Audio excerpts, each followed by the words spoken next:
Doctor Arun साहब रोग विशेषज्ञ। आज का विषय है कि जो सभी लोग ये जानना चाहते हैं कि अभी जो साउथ अफ्रीका में जो नया वेरिएंट है जो डिटेक्ट हुआ है वो पूरी दुनिया में क्या इम्पैक्ट डाल सकता है, क्योंकि पूरे विश्व में चर्चा का विषय है।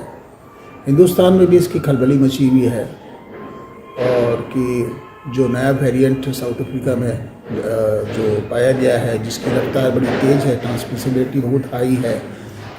विश्व स्वास्थ्य संगठन ने इसका नाम ओमिक्रॉन दिया है। 26 तारीख को टेक्निकल एडवाइजरी ग्रुप की एक इमरजेंसी मीटिंग विश्व स्वास्थ्य संगठन ने कन्वे किया और उसमें उन्होंने इस वायरस को वेरिएंट ऑफ कंसर्न यानी चिंता का वाला स्ट्रीम जो है वो बताया है कि क्योंकि अफ्रीका के कई इलाके में ये बड़ा तेज़ी से फैला है और डेल्टा वेरिएंट जहाँ पर सारी दुनिया में व्यापक रूप से महामारी कर रहा था, तो अफ्रीका में अब देखा जा रहा है कि ये जो वेरिएंट है, जिस वेरिएंट का नाम है ओमिक्रॉन और जो कि मतलब कि जो B11529 मतलब उसका नामकरण किया गया है, वो बहुत ही मतलब कि हाईली इन्फेक्टिव है, हाईली ट्रांसमिसिबल है।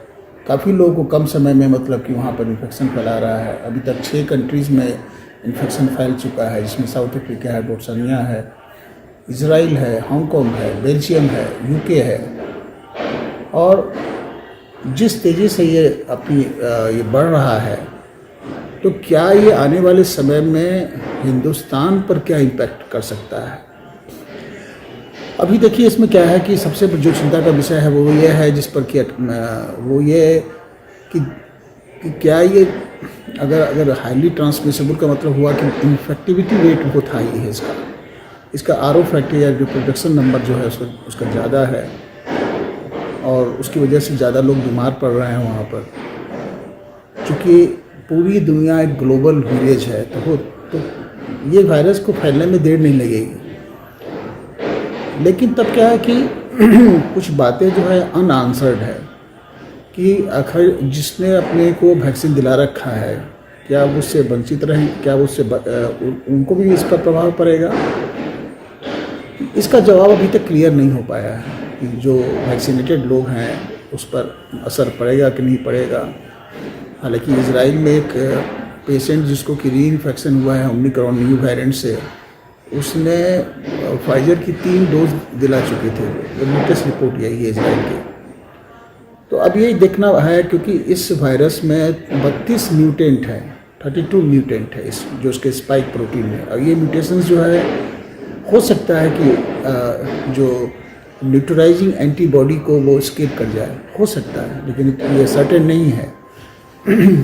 तो अब ये देखना बाकी है इसकी कि जो हमारे देश में हम लोग बहुत निश्चिंत है कि हमारे यहाँ सीरोलॉजिकल जो स्टडी हुई उसके हिसाब से काफ़ी लोग मतलब कि संक्रमण की वजह से, चाहे नेचुरल इन्फेक्शन की वजह से या चाहे वैक्सीनेशन की वजह से, हमारे शरीर में इम्यूनिटी काफ़ी हद तक एक बड़े मतलब 70-80% के तक आ चुकी थी।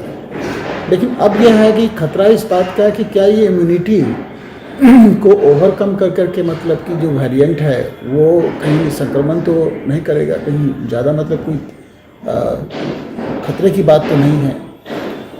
तो खतरे की बात का तो यह है कि इसको बहुत ही क्लोजली मॉनिटर किया जा रहा है। विश्व स्वास्थ्य संगठन और इंटरनेशनल नेशनल अथॉरिटी जो है उसको मॉनिटरिंग कर रही है। इस वेरिएंट के जीनोम सीक्वेंसिंग जो है उसको मॉनिटरिंग कर रही है कि इसका क्या विरुलेंस है, क्या मतलब कि कितना हद तक इम्यूनिटी को एस्केप कर सकता है। एक इम्यूनिटी जैसे 2 तरह का होता है, एक जो हम लोग न्यूट्रलाइजिंग एंटीबॉडी कहते हैं, एक होता है सेल मेडिएटेड इम्यूनिटी। तो इसके बारे में भी आंसर नहीं आ रहा है, हो सकता है कि आने वाले समय में आ जाए। लेकिन तब हमें करना क्या चाहिए?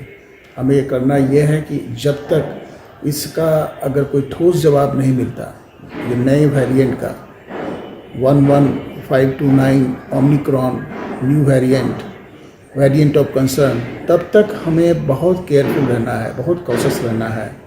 और फिर बार बार जिस बात को दोहराया जा रहा है कि हमें किसी भी हालत में अपने आप को बचा के रखना है। कोरोना एप्रोप्रिएट बिहेवियर आज भी उसी उतना ही इम्पोर्टेंट है जितना कल था। मास्क पहने, प्रॉपर्ली यूज मास्क पहने, क्राउडेड प्लेस में नहीं जाएं, वेंटिलेटेड प्लेस में रहें, हैंड वॉशिंग करें, सोशल डिस्टेंसिंग मेंटेन करें। और जब तक कि हमारे पास कोई इसका ठोस सबूत नहीं मिल पाता कि ये जो इन्फेक्शन है ये माइल्ड है, ये मतलब कि बहुत ज़्यादा खतरनाक नहीं है, ये बहुत ज़्यादा मतलब कि सीवियर नहीं है, बहुत ज़्यादा मतलब हॉस्पिटलाइजेशन या ऑक्सीजन की ज़रूरत इससे नहीं पड़ती है, या इम्यूनिटी वाले को मतलब कि उतना जो जिसको ऑलरेडी इम्यूनिटी है, यानी जिसको कि मतलब कि प्रतिरोधक क्षमता है, उस पर मतलब कि ये वायरस का असर ज़्यादा नहीं है। अगर जब तक ये नहीं होता है तब तक we need to be very very cautious. Thank you.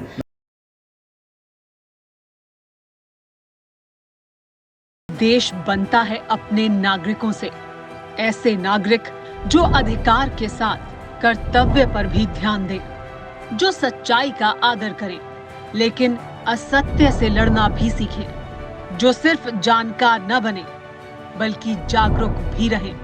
इस काम में TV9 डिजिटल है आपका मददगार लगातार, ताकि आप भीड़ का हिस्सा न बने बल्कि राह दिखाएं भीड़ को। देखते रहिए TV9 डिजिटल।